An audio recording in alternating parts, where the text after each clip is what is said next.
नमस्कार दोस्तों। मैं आज कोरोना से लगभग उबर चुका हूँ। हालांकि 5% अभी कुछ सिम्टम्स उसके जो सांस फूलने के वो हैं, बाकी अदरवाइज मुझे लगता है मैं स्वस्थ हूँ, क्योंकि पिछले 3 दिनों से मैं अपने बॉडी में एक ऐसे परिवर्तन देख रहा हूँ जो जो परिवर्तन कोविड से पहले के से मैच खाते हैं। तो मैं कुछ ऐसी चीज़ें आपको बताने वाला हूँ कोविड होने के बाद, सही होने के बाद भी आपको क्या सिम्टम्स हैं और उनको रिकवर करने के लिए आप क्या करें। सबसे पहली बात मैं करता हूँ सिम्टम्स की। देखिए, अगर मैं सिम्टम्स की बात करता हूँ तो सिम्टम्स में सबसे पहले जो आपकी बॉडी है उसकी मसल्स वीकनेस हो जाती है। हड्डियों में से कहीं कहीं चट चट की आवाज़ आती है। आपके बालों की ड्राइनेस थोड़ा ज़्यादा हो जाती है।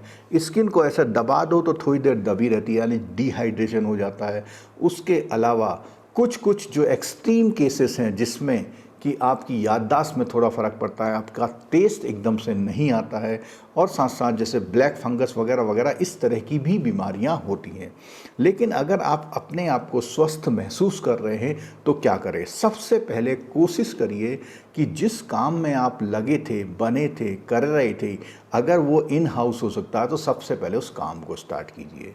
ठीक है, परिवार के साथ घुल मिलकर खाना खूब खाइए, लेकिन खाना खाने के साथ साथ आपका पेट ना भी बढ़ जाए, थोड़ा चहलकदमी करिए। अगर आप इंडिविजुअली रूप से कुछ खेल सकते हैं, जो छत में या वगैरह हल्का हल्का आप शुरू करिए, वर्कआउट शुरू करिए, योगा शुरू करिए, दोस्तों के साथ खूब बात करिए, पिक्चरें देखिए, जो भी आप खुश रह के कर सकते हैं वो करिए, और लोगों को अपने अनुभव जो आपको मिले हैं कोविड के दौरान उसको साझा कीजिए। अब यहाँ बात आती है कि जो एक्सट्रीम कमजोरी आ गई है उससे कैसे रिकवर करें। उसके लिए क्या है, जैसे राजमा, चना और जो फाइबर वाले फूड्स हैं, प्रोटीन वाले फूड्स हैं, वो खाइए, फल खाइए, और उसके साथ साथ पानी की मात्रा को बढ़ा के रखिए, क्योंकि यही वो उसको जो है जो आपकी बॉडी को नॉर्मलाइज करेगा। मैं अपनी ये बात बताता हूँ, लगभग 25 दिनों बाद, जैसे बीच बीच में भी नहाया था, लेकिन जैसे मैं आज नहाया हूँ तो मेरे बालों में वो बात आती हुई दिख रही है, यानी वो नॉर्मल और सॉफ्ट वैसे ही जैसे भी थे उसी फॉर्म में आ गए। अदरवाइज़ तो बीच में जब भी नहाया तो ऐसा लगता था कि बाल बिल्कुल मोटे मोटे हो गए हैं, सूख गए हैं। उसके अलावा आपके शरीर से जो मैल है वो निकलने की मात्रा ज़्यादा हो चुकी थी, अभी नॉर्मल बॉडी है। तो ये सब जो एक आपकी पहचान है कि आप कितने स्वस्थ होते जा रहे हैं।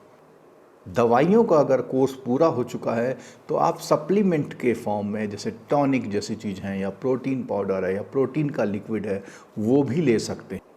नींद आप नियमित और पूरी लीजिए, क्योंकि नींद भी जो है इसमें एक डिसऑर्डर हो जाता है कोरोना से ठीक होने के बाद भी। नींद भी पूरी लीजिए, जितना खुश रह सकते हैं खुश रहिए, और अपने आप को ऐसा महसूस करिए जैसे आप कोरोना की जंग से लड़ के आए हैं। उससे आपको पॉजिटिविटी आएगी, और निश्चित रूप से अगर आप पॉजिटिव अभी हो गए हैं, नेक्स्ट टाइम में किसी भी कारण से अगर आप पॉजिटिव होते हैं तो निश्चित रूप से अगली बार में आपको इतनी तकलीफ नहीं होने वाली। साथ साथ वैक्सीनेशन का जो पीरियड है, यानी कि कहा गया है कि कोरोना से जब आप रिकवर हो जाएं तो उसके 1 महीने बाद आप वैक्सीनेशन ले सकते हैं।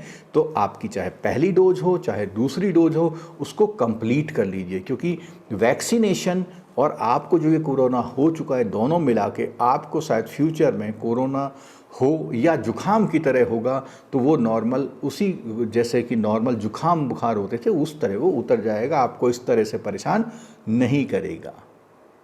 समय समय पर भारत सरकार द्वारा DD1 पे जो कोरोना से संबंधित प्रोग्राम आते हैं उनको देखिए।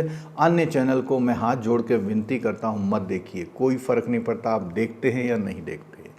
अपने रिश्तेदार, कोई भी रिश्तेदार जिनको कोरोना हो रखा है, आजकल वो को पॉजिटिव हैं, उनसे बात करिए, उनको सांत्वना दीजिए, उनको गाइड करिए, और जैसा भी हो चुके कोई भी ऐसी बात मत बोलिए जिससे कि वो नेगेटिविटी में आए, क्योंकि इस समय पर ये बहुत ज़रूरी है कि आप अपने परिवार, रिश्तेदारों, दोस्तों, जानने वालों को सही सलाह दें।